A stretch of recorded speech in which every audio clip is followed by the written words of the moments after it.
Terus ada nggak yang nawarin saya uang untuk saya masuk Islam? Ya nggak ada juga. Nggak ada. Tahun 2000 gaji saya udah 24 juta, udah punya mobil, fasilitas gereja lengkap. Ngapain? Nggak ada orang yang tiba-tiba datang nawarin duit, Pak Haji bawa duit 2 miliar gitu, masuk Islam. Nggak ada.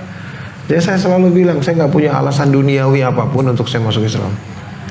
Nggak ada landasan duniawi apapun untuk saya masuk Islam pada saat itu.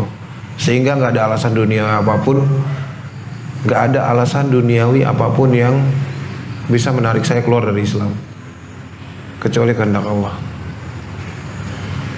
Mati gitu kan, kelar. Jadi makanya saya selalu bilang, nggak ada yang menarik dari gue masuk Islam, biasa-biasa aja. Orang cuman ngeliatin orang sholat terus pengen sholat, cuman pengen sholat aslinya, nggak pengen yang lain-lain. Itu pun saya lakukan di katedral, di gereja. Saya masih hidup di dalam gereja, saya masih pelayanan, saya masih ngebaptis orang setiap hari. 19. Iya. Tertarik melihat orang sholat sendiri. Iya. 19 saya udah S2. 17 tahun saya udah lulus S2 soalnya. Jadi pola pikirnya ya udah berbeda ya.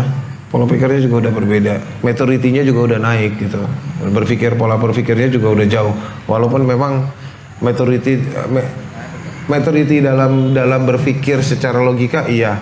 Cuman maturity dalam sikap belum. Memang masih kayak bocah lah ya. Masih masa-masanya bermain 18-19 tahun, masanya bermain lah sampai 20. Cuman karena memang ada tugas di situ ya sudah, dan dilatih untuk dewasa. Saya umur 19 tahun udah ngasih sakramen pernikahan. Saya sudah memutuskan cerai buat orang. Jadi di gereja itu cukup asik gitu waktu itu. Saya anggap itu semua asik kok dulu waktu kerja di gereja. Makanya nggak kepikiran buat masuk Islam. Karena cuman memang syaratnya untuk sholat harus masuk Islam, ya udah saya masuk Islam. Nggak ngejalanin yang lain-lainnya, cuman sholat doang. Udah itu aja. Setelah keluar dari gereja, nah baru ngejalanin puasa, ketemu tuh. Bayar zakat belum, nggak tahu bayar zakat hitungannya. Jadi satu-satu baru dijalanin. Ya makanya sebenarnya itu kalau nanya tadi landasanku memilih Islam, landasanku masuk Islam. Tapi kalau prosesnya ya cuma 10 menit itu, cuma ngeliatin orang doang, diem. Itu yang aku pikirin.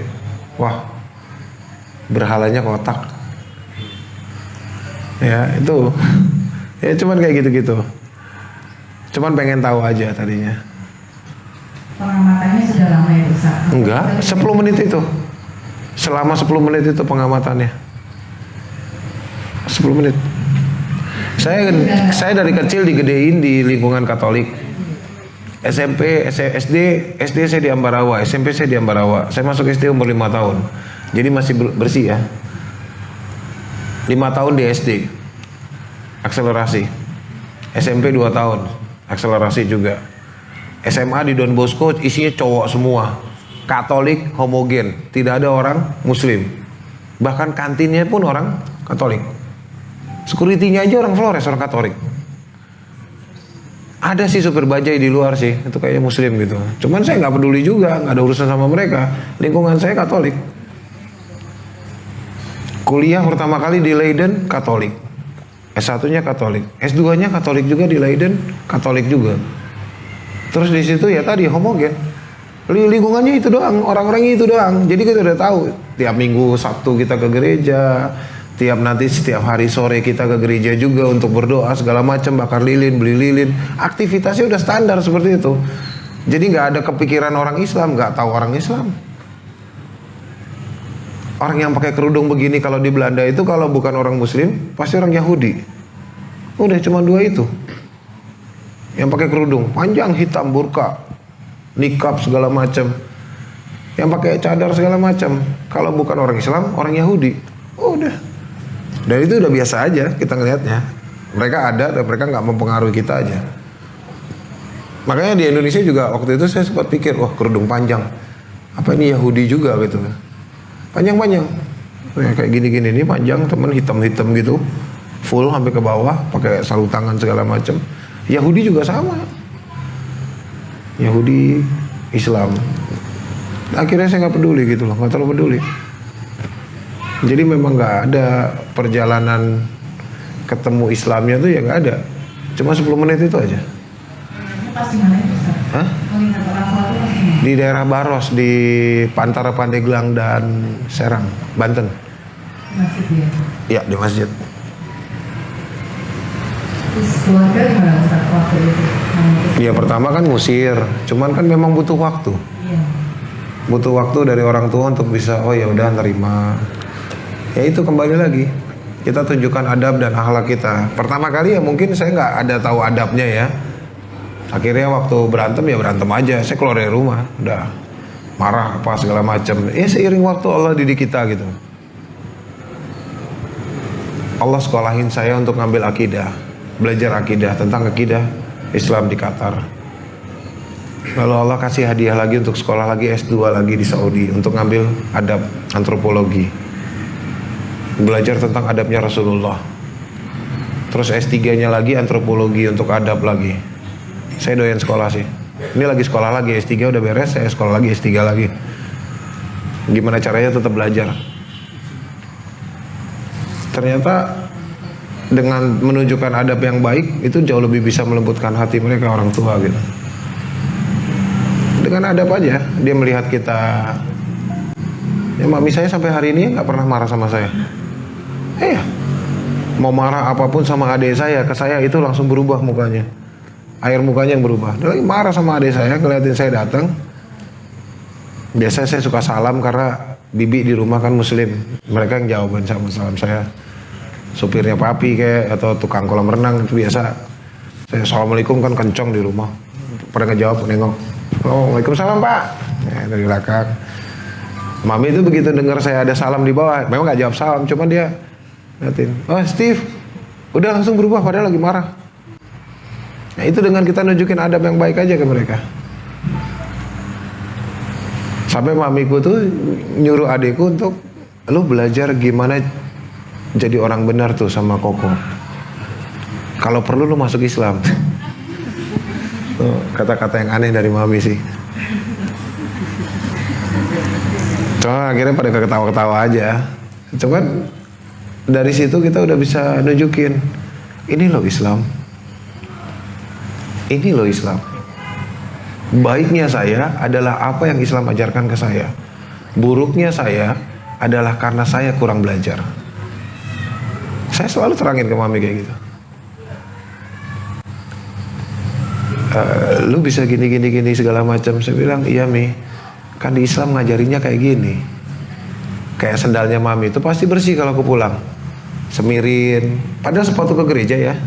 Semirin, rapiin, balikin ya, nggak ada keluar. Nih besok biasa Sabtu pulang kan, malam. Nih besok mau pakai sepatu yang mana? Tahu nih Minggu ke gereja. Yang ada pitanya, cari. Yang warna apa mi? Coklat, ayah bawa. Ini bukan?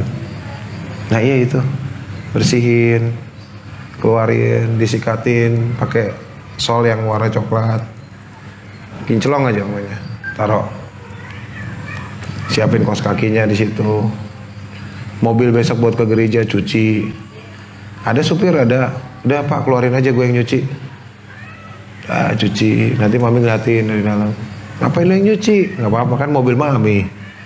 Aku aja yang nyuci. Bersihin. Besok dia mau ke gereja, mobilnya udah wangi, bersih, sepatunya udah standby. Gimana dia mau marah sama saya? Nah dengan cara seperti itu, ya dengan akhlak yang baik, tunjukkan akhlak yang baik. Itu aja sih. Dari 10 menit itu ya, efeknya sangat luar biasa.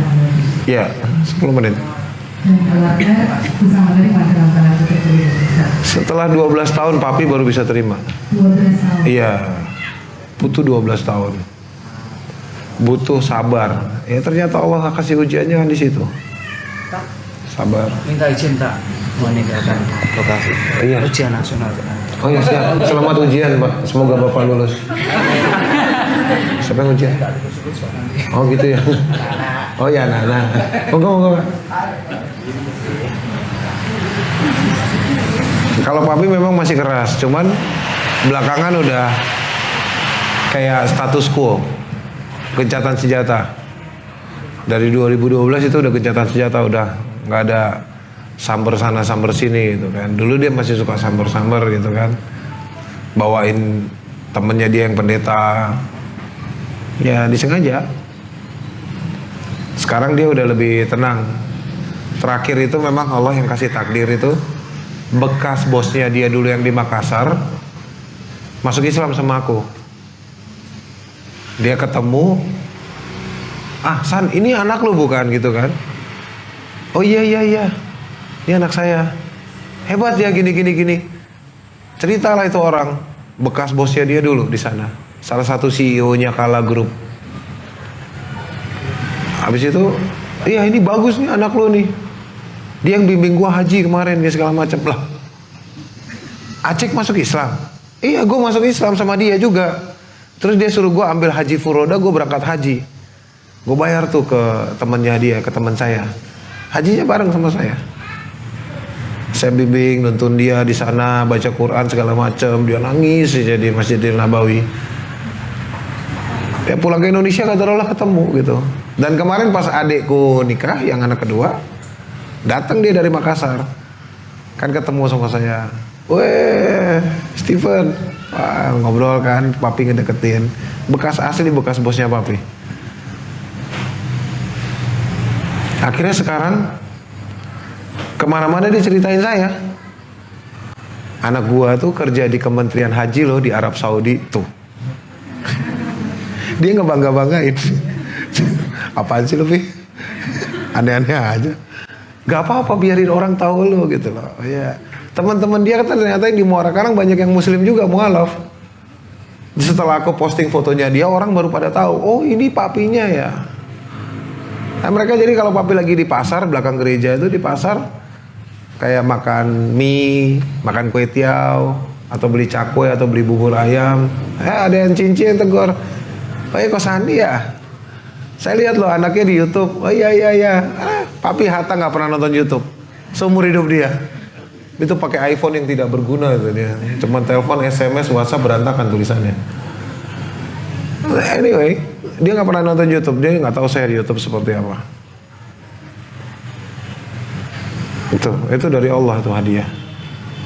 Walaupun mungkin Allah kasih ke saya adalah bentuknya orang tuamu sendiri pun tidak akan bisa kau beli hidayah. Sama seperti Rasulullah ya. Bagaimana Abu Talib itu,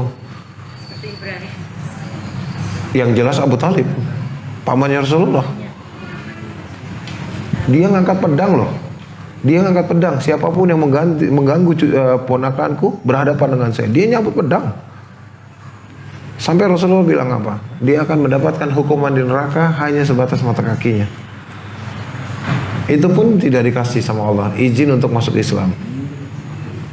Itu pamannya beliau loh, meninggal dalam keadaan kafir. Tapi hebatnya itu Rasulullah tuh, ya, pamanku pun tidak Allah izinkan. Makanya saya juga terbatasan di situ. Oh ya, orang tua saya belum masuk Islam, ya sudah. Ya, memang takdir Allah harus kayak gitu, mau gimana lagi? Dari keluarga besar nih ya. Alhamdulillah ya sudah ada. Sebenarnya kalau sholat sih jamaah biasa yang kerja di rumah. Cuman kalau keluarga nggak ada. Cuman kalau yang nyuciin sejadah aku di rumah besar ya, maksudnya di rumah orang tua ya mami. Sejadah, sarungnya aku, perangkat sholat yang ngerapiin. Jarang saya nginep di sana, sebulan sekali paling di Pluit. Tapi rak Quran itu bersih gitu kan. Saya punya beberapa buku dari Saudi itu bersih aja. Pokoknya tiap 3 hari sekali divakum sama mami. Suruh mbak vakum bersihin. Sejadah itu sebulan sekali masuk laundry. Sejadah gulung loh. Saya punya musola kecil di rumahnya mami. Enggak, paling mbak sama supir yang di rumah itu pakai. Nah, saya ada musola kecil, pokoknya di kamar tuh ada musola kecil. Ada gelar 6 lembar, 6 gulungan itu, 6 kotak gitu. Nah itu udah di-laundryin sama dia. Nanti balik dipakai lagi. Yang pakai orang yang di rumah, yang kerja di rumah.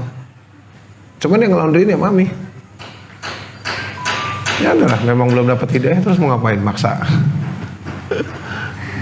Ternyata kita itu memang hal-hal yang tidak bisa diukur dengan apapun. Nah, Menarik sekali cerita dari Ustaz itu hanya dalam 10 menit untuk